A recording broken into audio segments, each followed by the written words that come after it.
मेरे परलवाइन परिवार के सभी सदस्यों, बहुत ही विषम परिस्थितियां हैं। बहुत ही खतरनाक दौर चल रहा है। हम अपनी जीवन में एक ऐसे रास्ते पर चल रहे हैं जहां हमें नहीं पता कि हम घर सुरक्षित लौटेंगे, लौट रहे हैं या नहीं। एक ऐसे रास्ते पर चल रहे हैं जहां मौत तो है, दिखाई नहीं देती है। कौन इसका शिकार बनेगा, किसी को पता नहीं। आज हर दिन किसी के भाई की, किसी के भांजे की, किसी के बुआ की, किसी के बड़े पिताजी की, किसी के घर में ही किसी न किसी की मौत की खबरें आ रही हैं।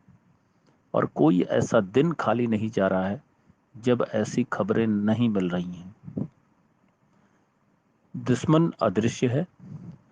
ताकतवर दुश्मन हो तो दिमाग लगा के उसको हराया जा सकता है, बशर्ते वो दिखाई दे। लेकिन अगर दुश्मन दिखाई न दे तो कमजोर से कमजोर दुश्मन को भी मजबूत से मजबूत व्यक्ति कभी हरा नहीं सकता। इसलिए बहुत सावधानी बरतने की जरूरत है। आज मैं ये जो ऑडियो बना रहा हूँ, ये कोरोना से बचने के लिए तो बना ही रहा हूँ, लेकिन इसलिए भी बना रहा हूँ कि जिन लोगों की मौतें हो रही हैं वो हमारी आपकी तरह पूरी तरह स्वस्थ थे। कल तक वो स्वस्थ थे, आज नहीं है। कल हम रहेंगे या नहीं रहेंगे ये किसी को नहीं पता। एक ऐसे रास्ते पे है जहां कब कौन मौत का शिकार बन जाए कोई नहीं जानता। इसलिए सबकी जिंदगी की दीर्घायु की शुभकामना करते हुए मैं आप लोगों के लिए ये ऑडियो बना रहा हूं। और इसका मकसद सिर्फ इतना है कि पर्ल वाइन में जितने लोगों की आईडी लगी है वो अपने अपने ईमेल अपनी घर परिवार के सभी लोगों से शेयर करें, उसका पासवर्ड शेयर करें। आपके ईमेल में कोई भी ऐसी व्यक्तिगत चीज़ें हैं जो घर परिवार के लोगों को नहीं पता चलनी चाहिए, तो एक अलग से ईमेल बना लें और वो सारे ईमेल व्यक्तिगत उस ईमेल पे ट्रांसफ़र कर दें, सेंड कर दें।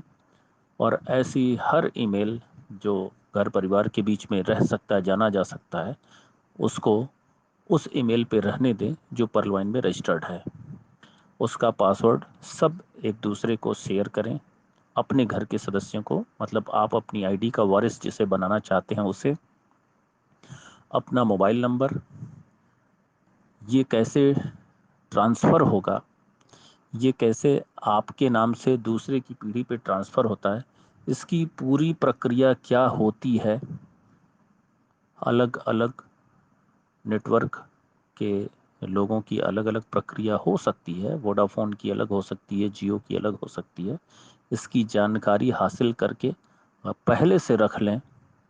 नहीं पता कि कल हम रहेंगे या नहीं रहेंगे, लेकिन अगर आपकी आईडी जीवित रही तो ये परलवाइन एक ऐसा सिस्टम है जो आपकी अगली पीढ़ी को भी सुरक्षित रखेगा।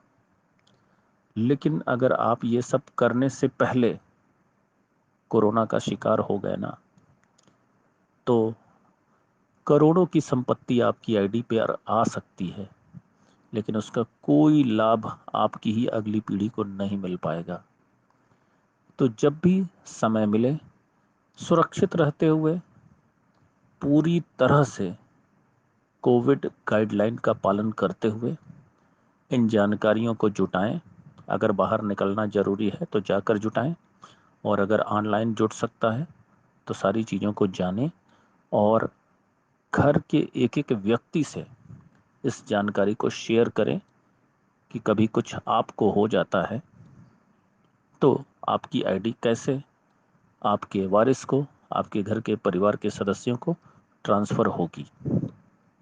अब आप एक बार सोच सकते हैं कि ये कैसी बात मैं कह रहा हूँ, खुद के मरने की बात। जी हाँ, ये बात मेरे पे भी लागू होती है और आप पर भी। और ये कतई न सोचें कि कोई गलत उद्देश्य से ये बात मैं कह रहा हूँ। जब आप अपना लाइफ इंश्योरेंस कराते हैं ना, तब भी यही बात लागू होती है। क्योंकि जिसका लाइफ इंश्योरेंस होता है ना, उसको मरने के बाद कुछ नहीं मिलता, हमेशा उसके पीढ़ी को मिलता है, जो उसका वारिस होता है उसको मिलता है। तो जब उस समय ये बात गलत नहीं महसूस होती है, तो आज मैं जो कह रहा हूँ उसे भी कृपया कृपया कृपया गलत न समझें, और एक बुद्धिमानी भरा फैसला ये जरूर करें। हर व्यक्ति इस बात को जाने, समझे और सीखें कि कल क्या होने वाला है आपको नहीं पता। ऊपर वाले से मैं कामना करूंगा कि कल भी अच्छा हो, बहुत उज्जवल हो, और आप कोरोना से बचे रहें, किसी भी अदृश्य खतरे से हमेशा बचे रहें, किसी भी आगामी खतरे से बचे रहें, ताकि करोड़पति बनने का लुत्फ क्या होता है, इसको इस दुनिया में आए हैं तो इसका आनंद इस सिस्टम के माध्यम से उठा करके ही, एक जो समय निर्धारित है ऊपर वाले के द्वारा, 70 80 90 साल जो भी आपकी आयु, उसको पूरी करके ही इस दुनिया से जाएं, और इस सिस्टम से पूरा पूरा करोड़पति बनने का एहसास लेकर, करोड़पति बनने के बाद करोड़पतियों का जीवन कैसा होता है उस आनंद को उठा कर जाएं, ऐसी मेरी कामना है। लेकिन मौजूदा दौर ऐसे ऐसे लोगों को ऊपर उठा ले रहा है, यकीन नहीं होता, एकदम यकीन नहीं होता। तो कृपया आप लोग सावधानी बरतें और मेरे इस ऑडियो का संज्ञान लें। इसी के साथ मैं अपनी बात को खत्म करता हूं। जय परलवाइन।